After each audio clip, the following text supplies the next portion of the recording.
नमस्ते सदा वत्सले मातृभूमे। हम लोग बात करने जा रहे हैं एक बार फिर से पाकिस्तान की और पाकिस्तान के साथ जापान की। ख़ासतौर से ये विषय तो जापान का है और जापान में बड़ी स्ट्रिक्ट लॉ है। जापान कानूनों पर ही चलता है, लेकिन जापान में इस समय प्रदर्शन भी चल रहे हैं, युवा प्रदर्शन कर रहे हैं क्योंकि जापान अपने आप को सेकुलर कह रहा है, जबकि जापान में बुद्धिज़्म और एक और रिलीजन जो दोनों एक दूसरे से मिले हुए हैं वो रिलीजन चलते हैं। हालांकि जापान की सिचुएशन ये आ चुकी है कि वहाँ डेमोग्राफी लगातार डाउन हो रही है। अगर संसार में सबसे तेज़ी से किसी देश में जनसंख्या कम हो रही है या डाउनफॉल हो रहा है तो वो जापान है। और जापान के युवा चूँकि टेक्नोक्रेट कंट्री है, इसलिए युवा टेक्नोक्रेट में लगे हुए हैं, काम में लगे हुए हैं। बचपन से उनको काम ही सिखाया जाता है। वो बचपन से काम में इतने ज़्यादा व्यस्त हैं कि वो रिलीजन को सोचना भूल गए हैं, कि वो वहाँ की परंपराओं को भूल गए। यहाँ तक कि जापान में एक परंपरा ऐसी होती थी कि अपने पिता की कब्र पर, पूर्वजों के कब्रों पर लगातार पर्टिकुलर डेज पर वो जाते थे। अब वो भी जाना बहुत कम हो गया है और जो पूर्वजों के लिए वहाँ व्रत, त्यौहार और जो कुछ किए जाते थे वो भी बड़ी संख्या में कम हो गए। डेवलपमेंट का मॉडल वहाँ ऐसा खड़ा हो गया है जो विश्व को में प्रिवेल करता है, इसमें कोई शक नहीं। सेकेंड वर्ल्ड वार के बाद जब जापान पर इस तरह के हमले हुए तो सेकेंड वर्ल्ड वार के बाद तो जापान ने वो जो रिस्पीट पकड़ी, वो मैं समझता हूँ कि वो उनको समझ आ गया था कि अगर हम टेक्नोलॉजी में प्रिवेल करेंगे तो ही संसार में कर सकते हैं, जनसंख्या पर नहीं। इसका एक नेगेटिव इम्पैक्ट ये पड़ा कि जनसंख्या की तरफ ध्यान ही नहीं गया। दूसरी बात ये भी है कि बच्चे हो नहीं रहे हैं क्योंकि टेक्नोलॉजी की जो ये रेज निकलती हैं, ऐसा लोग कहते हैं कि जो कंप्यूटर के सामने बैठे रहते हैं, जो सिस्टम के सामने बैठे, उनकी ब्लू रेज नर्वस सिस्टम को भंग कर देती हैं, जिसका परिणाम निकलता है कि उनकी ग्रोथ भी रुक जाती है। अब ये सारी चीज़ें जिस कंट्री में हो रही हों, वहाँ इस्लामिक लोग बड़ा ध्यान देते हैं। हालांकि वहाँ हिंदू आबादी भी बढ़ रही है, हिंदुओं के साथ साथ हिंदू का दूसरा ग्रुप सिख आबादी बढ़ रही है, जो बौद्ध को पालन तो वो करते ही हैं। लेकिन इस पूरे सिस्टम के बीच में मुसलमानों की जो आबादी बढ़ी है वो आबादी बड़ी तेज़ी से बढ़ी है। आप सोचो कि पिछले 20 वर्ष में 55,000 से 4,20,000 2024-25 की जो जनगणना है वहाँ 4,20,000 मुसलमान हो गए। उनकी 2019 की जनगणना में 2,30,000 मुसलमान थे जो दुगने हो गए हैं। 5 साल में ही दुगने हो गए हैं, 6 साल में 2 गुने हो गए हैं। आप सोचो कि जब दोगुनी रफ्तार से जहाँ की जनसंख्या एक डेमोग्राफिक एक पार्टिकुलर रिलीजन की बढ़ रही हो तो वो सिस्टम में प्रवेल करना स्वाभाविक है। जापान के अंदर कोई भी रिलीजियस स्ट्रक्चर बनाने में कोई प्रतिबंध नहीं है, लेकिन वहाँ जंगल, वन क्षेत्र और अर्बन एरिया, यहाँ पर अगर आप कोई स्ट्रक्चर बनाना चाहते हैं, भले ही वो आप रिलीजियस स्ट्रक्चर बनाते हो, अर्बन बिल्डिंग के जो रूल्स हैं उनको फॉलो करना पड़ता है। और जापान की एक और सबसे खास बात है कि जहां आप कंस्ट्रक्शन करना चाहते हैं वहां की कम्युनिटी के साथ आपका हार्मोनाइजेशन होना चाहिए। अगर वहां की कम्युनिटी के साथ आपका हार्मोनाइजेशन नहीं है और कम्युनिटी अगर ऑब्जेक्शन लगाती है तो जापान में अथॉरिटीज़ के द्वारा सैंक्शन करना बहुत मुश्किल हो जाता है। यानी कि जापान में रहने के लिए सबसे पहले आप अगर वहाँ कंस्ट्रक्शन करना चाहते हैं तो सबसे पहले वहाँ के लोग जहाँ कंस्ट्रक्शन करना चाहते हैं वहाँ के लोगों के साथ हार्मोनाइजेशन बिठाना पड़ेगा। इसलिए भी और है क्योंकि झगड़े कम होते हैं, पुलिस का काम कम होता है, एडमिनिस्ट्रेशन पर खर्चा कम होता है, वो टेक्नोलॉजी पर ज़्यादा खर्च करते हैं, इम्प्रूवमेंट पर ज़्यादा खर्च करते हैं। जहाँ सोसाइटी बिगड़ती जाती है वहाँ आपको जुडिशरी बढ़ानी पड़ती है, एडमिनिस्ट्रेटिव मशीनरी बढ़ानी पड़ती है, आपको पुलिस प्रशासन बढ़ाना पड़ता है, आपको तमाम तरह की अलग अलग एजेंसियाँ बनानी पड़ती हैं जो इन्वेस्टिगेशन करें। लेकिन जिस सोसाइटी के अंदर हार्मोनाइजेशन हो, सोसाइटी के अंदर क्राइम रेट कम हो, बेईमानी ना के बराबर हो, वहाँ आपको एडमिनिस्ट्रेशन पर पैसा खर्च करने की आवश्यकता नहीं। हर एक व्यक्ति टेक्नोलॉजी में काम करता है और उनकी एजुकेशन पॉलिसी भी कुछ ऐसी है कि वो एजुकेशन कम, मतलब पढ़ाते कम है, सिखाते ज़्यादा है। पढ़ाई के साथ साथ इंटर्नशिप कंपलसरी होती है और बचपन से ही बच्चे को काम करने की लत पड़ जाती है।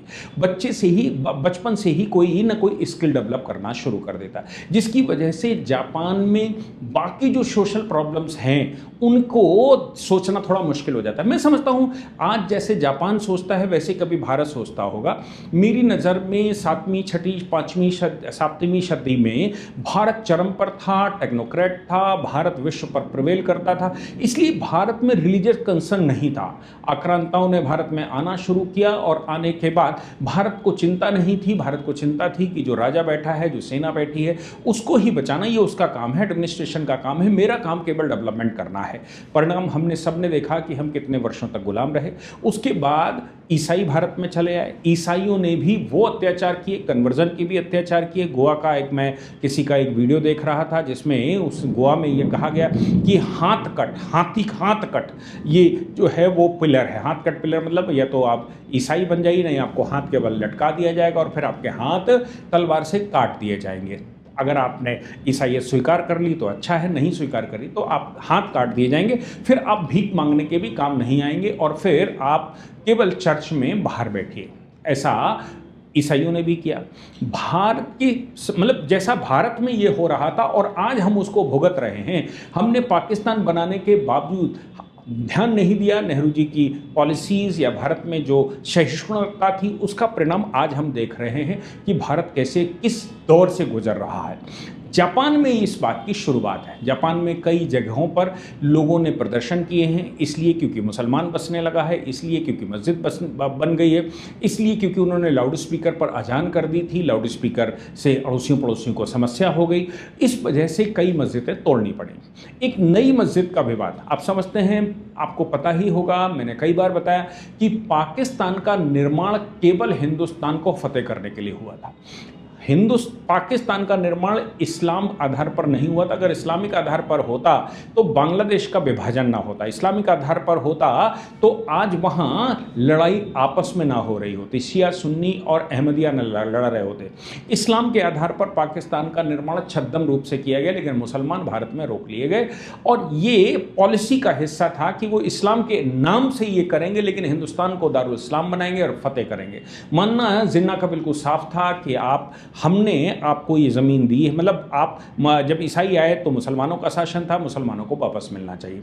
लिखित रूप से हो सकता है ऐसा हो, हकीकत में तो शासन भारत में शिवाजी महाराज के वंशजों का बहुत बड़े हिस्से पर हो चुका था। लेकिन फिर भी जो ये नियम धर्म की बात आती है तो जापान के अंदर पाकिस्तानी जब जाएगा, जो एम्बेसी बनाएगा, उसकी अब मानसिकता समझ सकते हैं। 3 अप्रैल 2026 को एक मस्जिद का निर्माण हुआ और उस मस्जिद का निर्माण करते समय पाकिस्तान के एम्बेसडर उसमें शामिल हुए, पाकिस्तान के जापान में एम्बेसडर शामिल हुए। आप सोच लीजिए कि पाकिस्तान के जापान में एम्बेसडर को क्या ज़रूरत पड़ गई कि वो वहाँ पर मस्जिद बनवा रहे थे।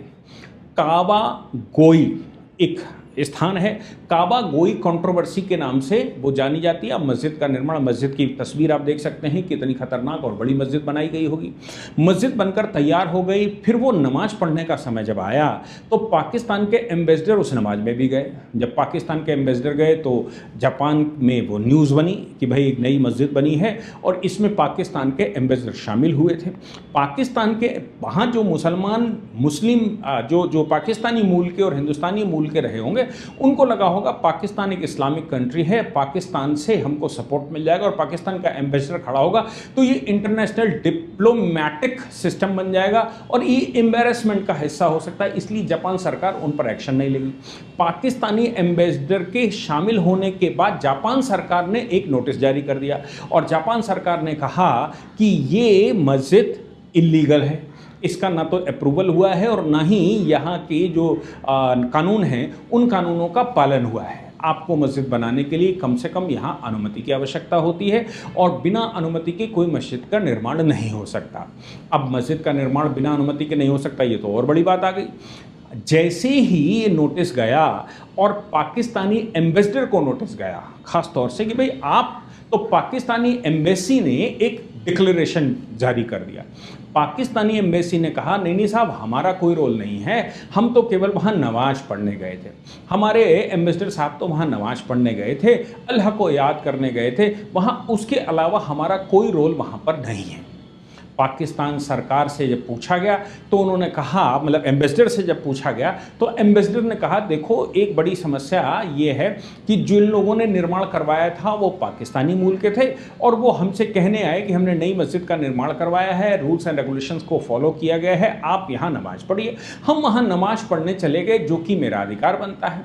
अब आप इन बातों को अगर ध्यान में रखेंगे तो फिर जापान के अंदर कुछ यूनिवर्सिटियां इस समय पब्लिश कर रही हैं। प्रोफेसर एमेरिटू हिरोफुमी तनाडा, इन्होंने एक बात कही, ये वसेदा यूनिवर्सिटी के प्रोफेसर हैं। इन्होंने कहा foreigners are not a mere labour force but are resident with the diverse religious and cultural background, integration required mutual legal respect. अब वो कहते हैं कि भाई ये जो विदेशी भारत यहाँ पर आ गए हैं जापान में, ये विदेशी केवल लेबर नहीं है, आप या ये भूल जाइए कि ये लेबर हैं, क्योंकि आपके दिमाग में हो सकता है कि ये लेबर हैं चले जाएंगे। ये यहाँ रहने लगे हैं, बच्चे पैदा करने लगे हैं और यहाँ ये इंटीग्रेट होने लगे हैं। म्यूचुअल रिस्पेक्ट की आवश्यकता है, लीगली देखने की आवश्यकता है। ऐसा ना हो कि भविष्य में जापान में कुछ समस्याएं खड़ी हो जाएं, ऐसा ना हो कि जापान आगे चलकर भुगते, जैसा कि जो मिडिल ईस्ट भुगत रहा है। मिडिल ईस्ट की समस्याएं हमने सबने देखी हैं। मिडिल ईस्ट पूरे संसार पर शासन करना चाहता है। मिडिल ईस्ट आतंकवाद को खूब बढ़ावा दे रहा है, चाहे लेबनान के नाम से, चाहे ईरान के नाम से, चाहे हिजबुल्ला के नाम से, या फिर मैं कहूँ तालिबान के नाम से। मिडिल ईस्ट में या साउथ ईस्ट में भी ऐसा खूब चल रहा है। साउथर्न एशिया में ये सब कुछ चल रहा है कि कैसे एशिया पर और फिर सारे संसार पर। यूरोप इस समय बहुत बड़ा फंसा हुआ है। चाइना स्थान नहीं देता, ऑस्ट्रेलिया स्थान नहीं देता, न्यूजीलैंड स्थान नहीं देता, जापान स्थान नहीं देता, लेकिन फिर भी जापान की डेमोग्राफी 2019 में मुस्लिम रिलीजन के लोग 2,30,000 से 2024 में 5 साल के अंदर 4,20,000 हो जाना, ये बता रहा है कि किस स्पीड से पाकिस्तानी और विदेशी रिलीजन के लोग वहाँ पर आ रहे हैं और काम करने के नाम पर आते हैं, फिर वहाँ बसते हैं और फिर वहाँ मस्जिदें बनाते हैं। ऐसी एक रिपोर्ट के अनुसार 160 मस्जिदें जापान में बन चुकी हैं, जिन मस्जिदों में लाउड स्पीकर बजाने शुरू कर दिए हैं। हालांकि अभी तक प्रशासन उन पर हावी है। अड़ोस पड़ोस के लोगों की शिकायत पर प्रशासन उन पर एक्शन लेता है, उन मस्जिदों को गिरा देता है, लाउड स्पीकर को उठा ले जाता है और उनको ये कहता है तुम कोई विशेष रिलीजन के व्यक्ति नहीं हो, तुम भी वही हो जो इंसान होते हैं। इसलिए ये जो हूरों का चक्कर है, ये हूरों का चक्कर पाकिस्तान में है, यहाँ नहीं। लेकिन जो स्पीड से वहाँ आबादी बढ़ रही है, उस स्पीड से और जिस स्पीड से वहाँ बौद्ध और बाकियों की आबादी डाउन हो रही है, ये खुद में बता रहा है कि जापान भविष्य में संकट का संकेत दे रहा है।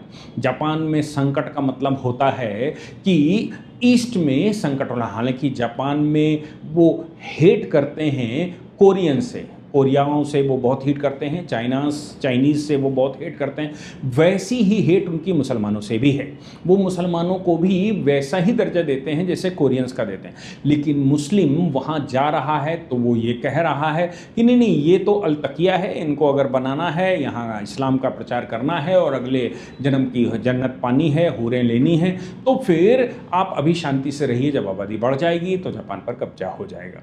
आप सोच लीजिए कि जापान जैसे कंट्री में पाकिस्तान के एम्बेसडर के द्वारा मस्जिद का शिलान्यास करवाना, मस्जिद में नमाज़ें पढ़वाना, मस्जिद को फेम दिलवाना, ये अपने आप में बता रहा है कि इन देशों का टेररिस्ट नेटवर्क कहाँ तक पहुँच गया है और ये किस स्तर तक संसार को प्रभावित करना चाहते हैं। जय हिंद, जय भारत, वंदे मातरम।